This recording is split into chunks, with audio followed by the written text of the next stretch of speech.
I recently saw a post about an artist that married herself. I believe the backstory is that she had been through some very traumatic relationships. So she had set the standards for herself so high that when no one measured up, she married herself. What bothered me wasn't so much the marriage. I'll leave that to the professionals. What bothered me was how people were so invested in demeaning her life choices. Talking about, oh, she's gone too far this time. She's an older woman. Why would she set such standards? Luckily, I was also privy to one of her interviews where she had said, I don't want to wake up one morning and ask myself, why did I get married? Touché. I completely agree with her. The divorce rate keeps increasing because people keep applying to a company and for a job description they have very minimal knowledge about. Would you set up a company, maybe open a hospital for instance, and hire a nail tech? Of course not. It will be a complete disaster. And unfortunately, that's what people do with marriage. I don't think it's so much as setting standards as much as understanding that not everybody is for you. Some people are great, amazing even. Doesn't mean you're aligned to be together. In Genesis, God created man, Adam, most importantly for his worship. But Adam had a role. He was to take care of the Garden of Eden. That was his purpose.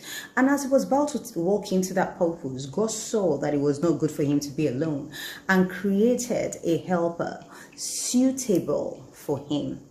Someone who will help him, Adam, not anyone else, achieve that purpose. Someone whose strengths will complement his weaknesses, and most importantly, someone assigned towards the same purpose. Humans were created for connections and community. It may not even be about marriage. It may be family or deep friendships.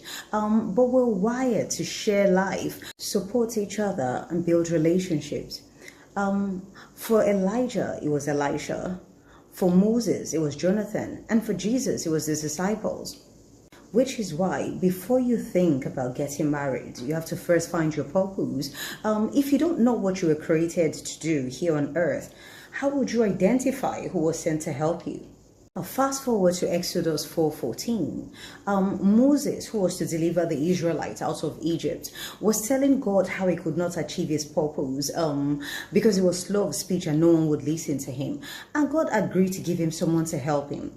Aaron, his brother, was eloquent, so his strength would complement Moses' weaknesses. And then Aaron was also a high priest, so God assigned him because of Moses to the same purpose. And that is what the contract of marriage is about. After the alignment, God told Moses what was expected of both parties. God said to Moses, "You will be as a god unto Aaron, and he your mouthpiece." A young girl is under the guardianship of a parent until she graduates, maybe higher learning. And then her parents ease off taking responsibility as much.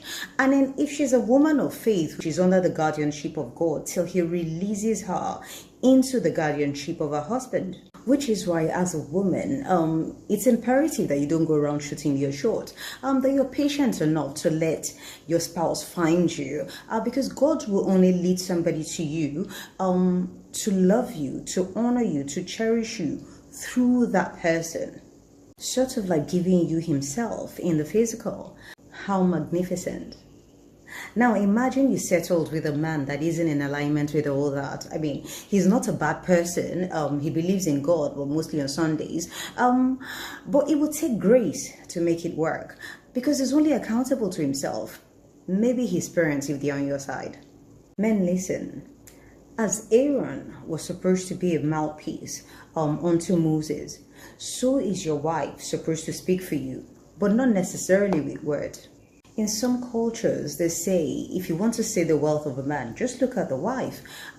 She can speak for you through her actions, the way she treats others, the way she treats you, the way she treats herself.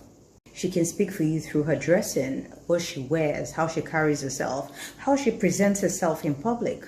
She can speak for you through her relationship with God. She probably prays for you more than she prays for herself.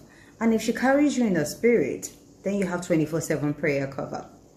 I get that marrying oneself is really extreme, but I also remember I once made a pact with God that I would so wait for as long as it takes for God to send me His own choice of partner in His own perfect timing.